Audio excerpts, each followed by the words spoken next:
Alright, so we're starting our Israel series. Now before we jump into different locations, artifacts, and important things about Israel as a nation, we have to understand a few things about traveling to Israel in the first place. So there's a couple of videos up front in this Israel series that we're going to be talking about foundations of how you understand things in Israel, such as archaeology, or how they do specific things, or different timelines and eras. But this video in particular, we're going to be talking about travel. What is the travel like to Israel? What can you expect as you're traveling to Israel? Of course, there's a plenty of different routes, airlines, different types of things that you can expect to see, but this is kind of a general overview of what you can expect, how long it takes, what kind of food you're going to eat, what the situation is actually going to be like, specifically how you get into Israel and what you need visa-wise, all that kind of stuff. So we're going to chat about all of that and our experience as we headed to Israel just a few weeks ago. All right, so one of the main things we want to show you guys is travel in general. So when you get to the airport, normally you're going to go to an international airport. So if you're on the East Coast, that means like Miami, Newark, sometimes JFK. There's some different areas there. But for us, we're going from Nashville to Newark, and then from there straight to Tel Aviv. So travel's not too bad normally. Normally you're looking at a 10-hour flight from the East Coast, and then however you get there in the first place. So for us, it's around a 16 to 18-hour day, which is always fun. But you ready for this? I'm so ready. So this is truly the start of our trip, and we'll kind of go through each piece of it, what the plane looks like, what the travel is like, and then we'll talk about food, different stuff like that, in case you're worried about any of that, and we'll kind of walk through it piece by piece. So here we go. So first steps first is a pretty boring flight from Nashville all the way to Newark. But then when we land in Newark, we have to traverse this massive airport, finding our way around to a different concourse, and then finding our gate to go to Tel Aviv. Now this is an interesting thing. This is actually something I've never really seen before in an airport, and here, let me explain. This right here was our gate to actually go to Tel Aviv and board our plane. I've never personally seen this done at a gate before, where they recheck all your bags, they do an additional security scan, and then you're not allowed to leave this area. But this is what happened to us. But of course, it makes perfect sense with everything going on in Israel that they would want to have extra security, especially having several different nationalities and people groups on this flight that could quarrel with each other. But none of that happened for us. I think they're being more secure than usual. Rightfully so. All right, so now we're on the plane. Basically, we have a 10-hour flight from Newark to Tel Aviv. So it's a long flight. Hopefully, we're going to be able to sleep for most of the time.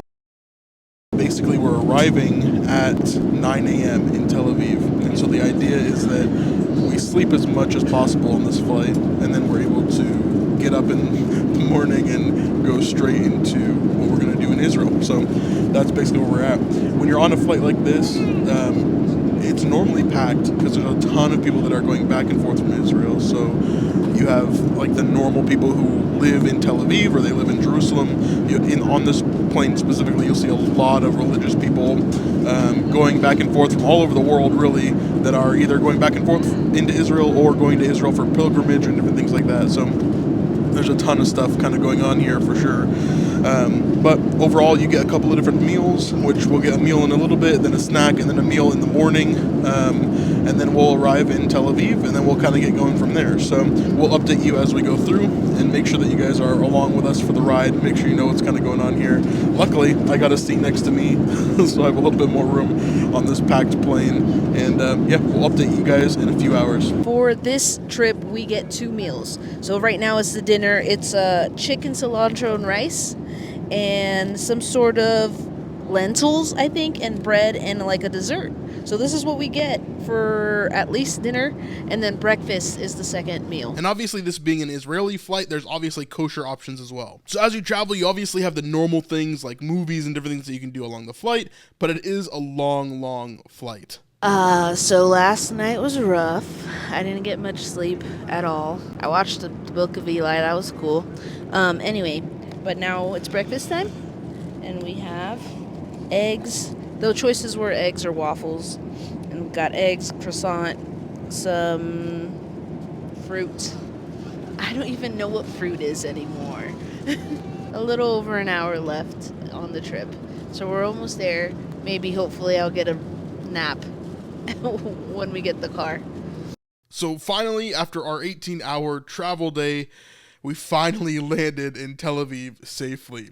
Now it was time to get through customs, the airport, and get to our rental car. We made it. So we just made it. I love this airport. It's one of the most beautiful airports. So I just wanted to let you guys know what basically happens when you get off the plane. Now that we're off the plane, you basically walk down this long corridor down here. Then you have to go to these machines over here, which everybody's at right now. And basically what happens is you get essentially a visa to enter into the country for tourism and different things. This will give you basically tax exemption for certain things, including hotels and stuff like that.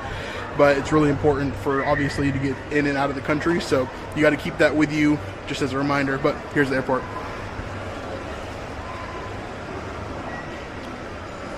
Now to go through customs. Here we go. Obviously this is a new unwelcomed addition. A bunch of faces from hostages from the war coming in the airport. This is where you go down to customs right here after coming through and getting your little tag to go with your passport. Definitely an unsettling visage coming into the country for sure.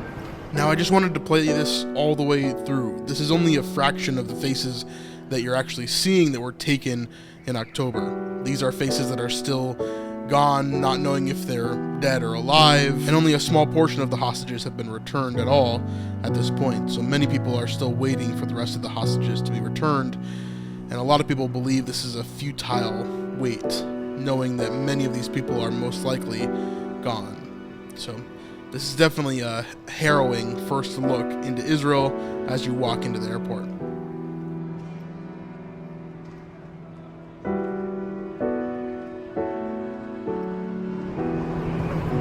If nothing else, definitely be praying for those people, for sure, as we go through this trip.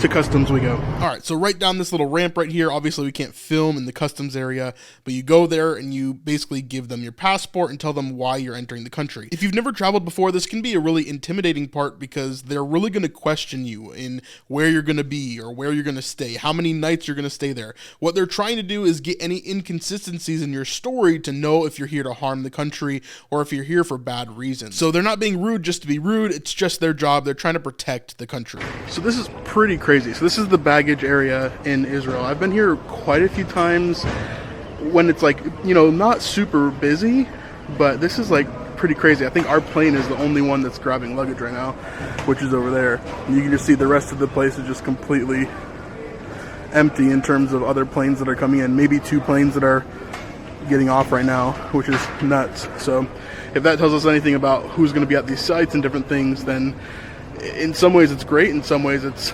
sad, you know, not seeing tourism here, which is a huge product for Israel. So we'll see. Definitely crazy. And after grabbing our rental car, we headed off on the road and we began our journey into Israel. This was our travel portion. This took around 18 to 20 hours total to get into Israel and get set on our trip. So of course we were very, very tired at this point.